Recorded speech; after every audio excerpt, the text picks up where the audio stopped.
كلشي كيقلب على ديك الخدمة الواعرة اللي تكون ممتعة وفيها الفلوس. ولكن سمعوا هادي، شنو بان ليكم إلا قلت ليكم باللي كاينين شي خدمات كيبانوا مملين بزاف ولكن هما نيت اللي فيهم الصرف بصح؟ فهاد الشرح غادي نحيدوا الغبرة على هاد الكنز المخبي. أيه، فكروا فيها واحد شوية. يمكن ديك الفكرة اللي عندنا كاملين على الخدمة الزوينة راها ماشي هي هاديك، ويمكن الفرصة الذهبية كاينة تما في داك الشي اللي حتى واحد ما باغي يديرو.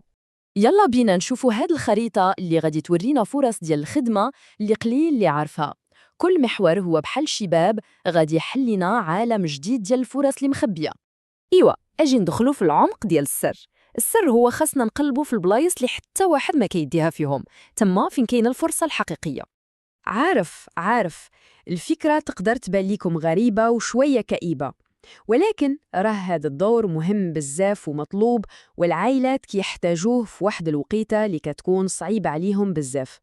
شوفوا معايا هاد الأرقام وركزوا لي على نقطة الفرصة 8.5 على 10. راها نقطة طالعة بزاف. وعلاش؟ السبب سهل، الطلب على هاد الخدمة كبير وغادي وكيكبر حيت الناس الكبار في السن كيتزادوا، ولكن حيت الموضوع ديالها شوية حساس المنافسة فيها قليلة بزاف. وهذه شهادة حية كتبين الإمكانية الحقيقية ديال الربح في هاد الخدمة. يعني القضية ماشي أنك تكون بياع وشراي قاصح، لا، القضية هي في المعاملة الإنسانية، وهاد الشنيت هو اللي كيحل البيبان ديال الربح اللي كتر حتى من الصالير اللي مكتوب. يلا دابا ندوزو لواحد الفئة أخرى ديال الناس اللي عندهم مع الكتيبة والتفاصيل الصغيرة. إلا كنتي من هاد النوع ركز معايا مزيان. هاد الخدمة كتبان ساهلة ياك، ولكنها أساسية. بلا بيها شحال من واحد فينا ما غاديش يعرف كيفاش يخدم داكشي اللي شرا. انت هو داك الجسر بين التكنولوجيا المعقدة والمستعمل البسيط. وهنا فين كاين الفرق الكبير. لاحظوا معايا، بجوجهم كيخدموا في الكتابة التقنية، ولكن الخدمة اللي موجهة للداخل ديال الشركة كتخلص حسن بزاف، حيت تنظيم المعلومات الداخلية ديال الشركة عنده واحد القيمة كبيرة اللي قليل اللي كيعرفها. إيوا، إلا كان عندك مع الأرقام والمعادلات هاد المحور ليك انت. هنا فين الأرقام كتحول الفلوس، وبزاف ديال الفلوس. هاد الخدمة ضرورية بزاف للشركات. تخيل معايا، غلطة وحدة صغيرة في شي إحصائية تقدر تكلف الشركة ملايين دولارات ديال الدعاوى القضائية. يعني الدور ديالك هنا هو الحماية من هاد الكوارث. الصالير هنا كيبدا مزيان من 40 ألف دولار، ونقطة الفرصة 8 على 10. هادشي كيعني أن الطلب عليها غادي وكيتزاد، خصوصا مع القوانين اللي ولات صارمة على الإعلانات والاعتماد الكبير على البيانات في التسويق.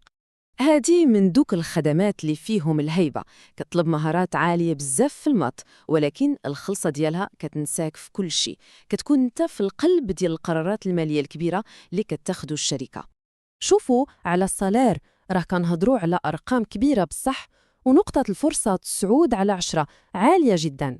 ولكن كاين واحد الحاجز باش تدخل لهذا الميدان، وهو الامتحانات اللي صعيبة بزاف ديال الشهادة المهنية اللي خاصك تنجح فيها.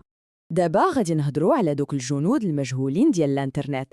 هاد الناس هما اللي كيخليو كلشي خدام وحنا ما كنشوفوهمش. تخيل معايا شحال من شركة صغيرة ولا مقاول المدخول ديالو كامل معتمد على الموقع ديالو. إلا وقع ليه شي مشكل، انت هو داك الطبيب ديال الطوارئ اللي كيعتق الموقف. داك الشي علاش هاد الخدمة ديما مطلوبة، والراتب ديالها كيوصل من 42 ألف حتى ل 63 ألف دولار.